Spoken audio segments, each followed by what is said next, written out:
Guys and girls, ladies and gentlemen, this is jerningham here, boys and girls. Problem creating now will last generations. Cost of living, gas, energy bills, TV license, not enough water, not enough food. Let's watch this on ITV News, guys and girls, ladies and gentlemen. Some of you may struggle, some of you may not. Some of us feel sorry for these people, some of us don't, but at least have a heart inside you to understand it. Anyway, let's play the video. Pre-dawn streets illuminate the lights of those whose lives depend on hard work. How many days a week are you doing this? 5. 5 days a week? Yeah. Early start. Every time this time of morning? Early starts? Yeah, no, I've been here since about 4:20. Liz Wright is 65 years old. She has known tough times before. You always worked? Yeah. I need to bring money in. But nothing quite like this, where her bills are too big to bear. Her wage as a cleaner barely buying the basics. Toilet rolls once a month. The next month it'll be the soap powder. The next month it'll be the coffee. Where once upon a time you just went out and bought.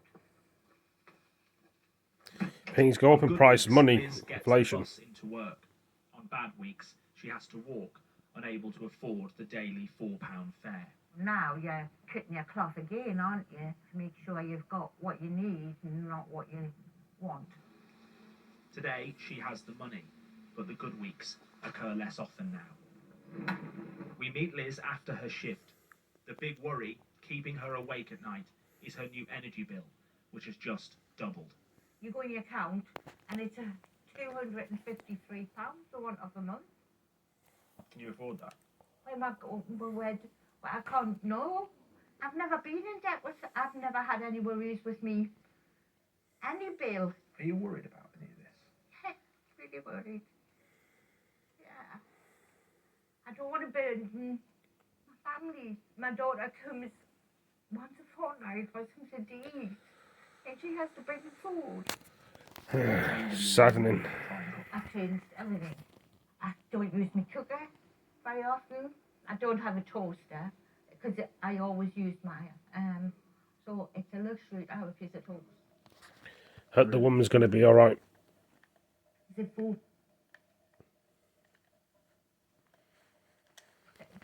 I've got no money and I can't live.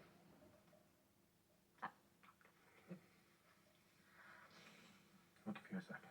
Relax. There's a lot of pain and hatred. I mean, some of these people that are filthy rich and some of us haven't got any money, they probably find it easier to live. But they don't see what everybody else is going through or going by or understanding in the world. So The supplier won't turn it back on, new suppliers aren't taking on new customers, and this family are enduring the consequences. We have to keep our wrapped up with madness, isn't it? blank. Not that. But it's also, I mean, what can that do for an entire flat? And then there's the lack of any hot water. Like ice cold. So what are you doing with the baby to bathe the baby? And we have to go up to my partner's mum's. How far away is your mother-in-law's? Probably about walk-wise, like 45 minutes to an hour. It's like £4.70 each, just to get the bus fare, which when you're on strict money, it's really hard, especially if you're doing it, if you have to constantly go up, just to, be able to keep your daughter clean. More children are growing up in poverty in the northeast than anywhere else in There's a England. cat there. The current economic crisis threatens to make it worse, hitting families who usually manage. Your first number for your line, here we go. 60960. For more than a century, generations of the Meadowell community have gathered at this club to sup its pints and play its games. Tradition surviving against the odds. But the odds right now feel stacked against people here. Yeah, weekly shopping is just a joke Really? now. And I putting pennies here and pennies here. It's like 10 pences and 20 pences, you know, and it all adds up. A couple of bob I'm saving, what I saved I'm spending now to survive. 86-year-old Bob Costello was born and raised in North Shields. He comes here less and less now. His budget simply won't stretch.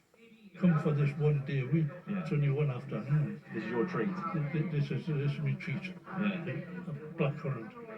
That's what I drink. So pint of blackcurrant and Blackcurrant. a bit of warm here. And a bit warm comfort.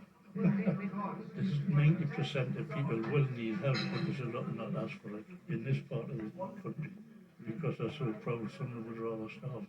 1, 3, 13. We were invited here by Michael.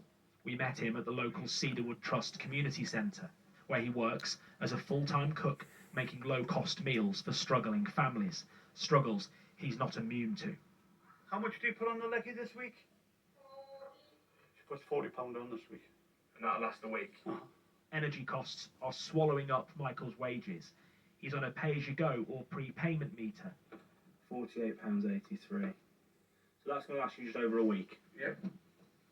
And before that would last you longer. Over 2 weeks it would have. Really? Mm-hmm. Which is more expensive than receiving a monthly bill. 40 on the gas and 40 on the leggy. Yeah. But that's £80. So that's 160, that's £320 a month.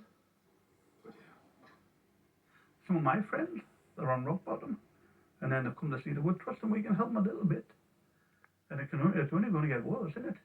When I was younger, it was like, we used to have a coat on my bed to keep yourself warm. Everybody will be able to relate to that. You have a big, thick blanket on it. And that's what it might end up being like. Because you can't put your electricity and you can't keep your gas going. One for gas and one for electricity. Right, can you put us 20 on each, please? Yeah. People spending more on bills means less is spent elsewhere in this community. There's 4 shops on this estate. Shaka has owned his for 30 years, but it's quieter now, and the price of his stock is becoming unaffordable. Before I was spending £10,000, now I'm spending about £16,000 because of the price. Do you worry about your business here? Do you worry? Yeah, of course. If it carries on like that, I think possibility it might not cover itself end of the day. You might close. Yeah, we will shut it. We'll definitely shut it. How do you feel about that? Ooh, sad.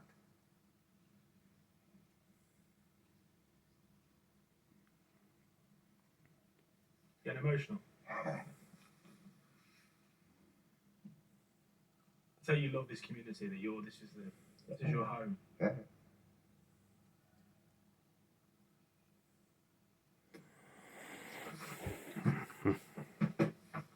You're right, Jack. Yeah. My grandma started it in 1952 with my granddad. I came on board in 1983 when I started. 2 doors down from Shaka is Holt Butchers, a North Shields institution. Neil was born above this shop, It's reached a point where it's not worth carrying on. but he's decided to call it a day. It's heartbreaking to think that something that my granny started could cease. The bill's going to double next month from about £30,000 for the 4 shops to over 70. It carries a big burden in my heart, and I've had a few sleepless nights over it. But it's definitely it could be the end of an era. The knock-on effect of this economic crisis is being felt across this community. Back at the Cedarwood Trust, they run a shop selling discounted food, and they've noticed a change in the families turning up. At the start, we saw a lot of people who were pensioners and on benefits. That has totally swung the other way. 50% of those people are people in work. It's in-work poverty. We've got people who are on 16 hours a week work, on paramedics, teachers, people who are frontline. Paramedics and teachers use this. Absolutely. And there's no slack in them budgets to pick up any of the extra costs. It's hard to overstate just how scared some people are right now. That fear of simply not knowing where the money's going to come from to pay for the bills, to pay for the food that they need. And I think it's also the fear that this could just be the start, that it could get much worse than this.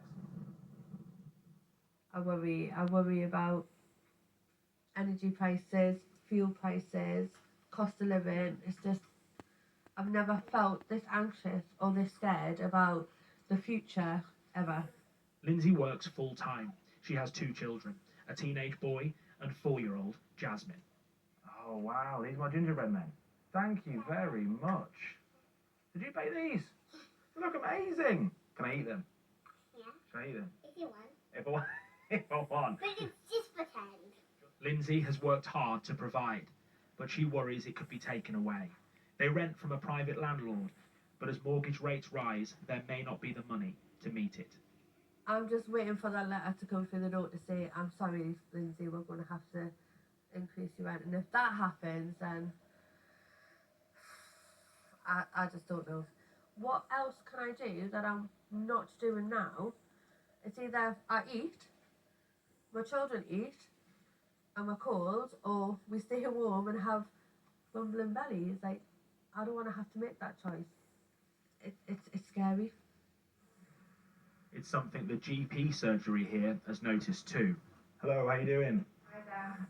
It's having an impact on people who haven't previously struggled. I had a patient the other week who started them on some antidepressants and was a review appointment to see how they got on, and they hadn't been able to afford to pick them up because they literally hadn't been able to afford the prescription charge. And are you worried about the long-term impact all of this has? Yeah, definitely. I think some of these problems are they're going to last for generations, which is a real concern. You know, we know that parental mental health problems have an impact on children. We know that actually, if you had a family member commit suicide, your risk of it is much higher. Back on the estate, we meet Sam. He's on universal credit, but the money he's receiving isn't keeping up with his bills. And this figure here, that's basically what you're living on? Yeah, that's what I'm living on at the moment. He receives £324 a month. He's in rent arrears and is facing the prospect of eviction. I'm struggling as it is. I can't afford to struggle more than I am now. That would just be unthinkable. You know, sometimes you don't even know what your action will be. And Sam is nervous of reports the government may make a real terms cut to benefits next year. How would you feel if the government were to do that? That would be catastrophic because they don't really know what is going on.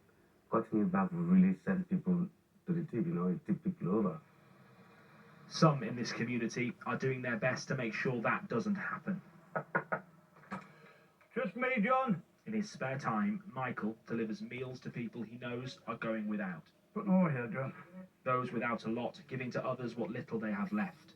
But how many others will go short in the long winter ahead? Well, guys and girls, and ladies and gentlemen, boys and girls, I hope you all enjoyed that video. Give it a like, give it a comment, share it with your friends, and tell me what you think. Do you know people that are struggling? Will it get better eventually or get worse? Anyway, thank you for joining me. Take it easy, and I'll see you in the next video. Peace. Look at that.